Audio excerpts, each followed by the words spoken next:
In this video, I'm going to tell you how I got a job at a tech company as a data analyst and how I did it with no bachelor's degree. So, before I knew what data analytics was, I had a phase where I was trying to learn everything I could about web development and building websites. And as a result of that, I started learning a lot of programming languages like HTML, CSS, and eventually I came across a programming language that was called SQL or SQL. Now, if you've never heard of SQL, it can become pretty addictive. So, how it basically works is you have a bunch of tables, and then you write pieces of code that cleans and processes the data and then spits out the final table as a nice, clean data set that you can use for building graphs or conducting analysis. Once I got bored with SQL, I started looking for some other things that were similar that I could learn, and I pretty much left learning web development altogether. So now I'm spending a lot of time watching YouTube videos on things like data analytics and databases, and I come across a course put together by Google called the Google Professional Data Engineer course. Now, in this course, I learn a lot of basics about data analytics and data engineering. But one of the key things that I learned in this course was a tool that's now called Looker. At the time, it was called Google Data Studio. Now, a lot of companies use Looker to make dashboards for their business. They can use data like marketing data from Facebook or from YouTube.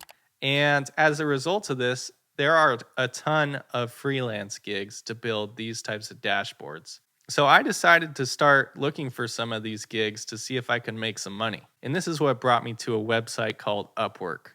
Now, it was pretty hard to get my first couple of gigs on Upwork, but luckily there were enough Looker gigs that I was able to finally land one or two of them. And it was through landing these first two that I learned the first lesson that I'm going to share with you. Because of this time that I spent learning data analytics and Looker, I was able to take my income from $15 per hour all the way up to $50 per hour. That is a huge return on investment for my time.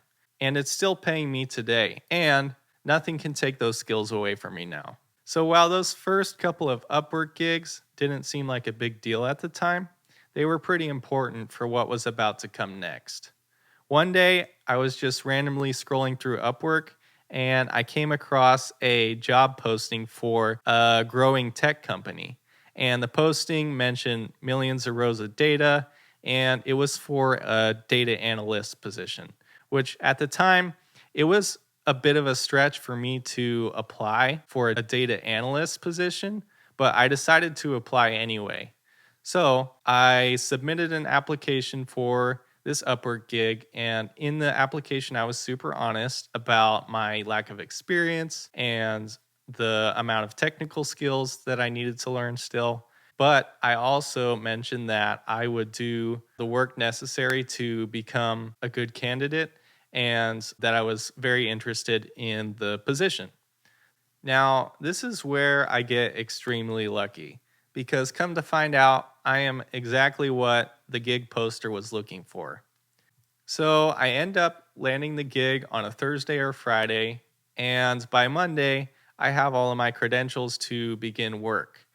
And I'm not going to lie to you, these first couple weeks of this new job were extremely difficult because I was also working my 9 to 5 at the time, and I had a lot of technical skills that I needed to catch up on. So, through those first couple weeks and months, I ended up spending quite a bit of time off the clock just trying to learn the technical skills that I needed just to do the work adequately. Now, at this time, I was still working my 9 to 5, and I had huge imposter syndrome because I was making more money from Upwork in the few hours a week that I was helping this company than I was making at my full time job. So I was just nervous that I was going to lose the job, but I had to constantly remind myself that I was going to do whatever work was needed in order to outperform even those around me who had more experience. And it was through those first couple weeks and months that I learned the second lesson that I'm sharing with you. What I learned is that by focusing on basic professional skills like writing clearly, responding quickly to email and Slack, and showing up on time to Zoom meetings, you can give yourself a huge edge as a new data analyst or new anything really. It's a great way to set yourself apart from the people who are maybe much more experienced and as a result they're much more complacent. You can always do the basic things well, and trust me, it will show. And now I'm fast forwarding to a couple months after I started this Upwork gig, and I get a Slack message from my manager asking if I can hop on a call. So we hop on a call, and he ends up offering me a full time position. Now, to me, at the time, this was a huge deal because this was my first major data analyst gig. And on top of that, I never finished my bachelor's degree.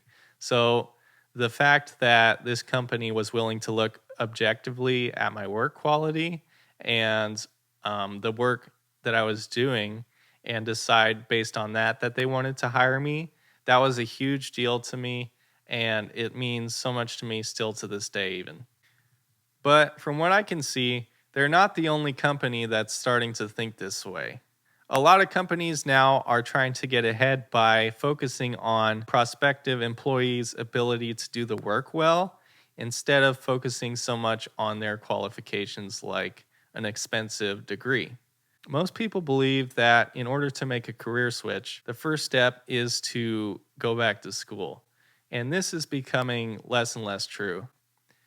If you want to see the numbers behind this argument, I would encourage you to check out this video by Patrick Bet-David, where he goes through the numbers behind getting a college degree nowadays, what it pays, what it costs, and how much the colleges are making off of it.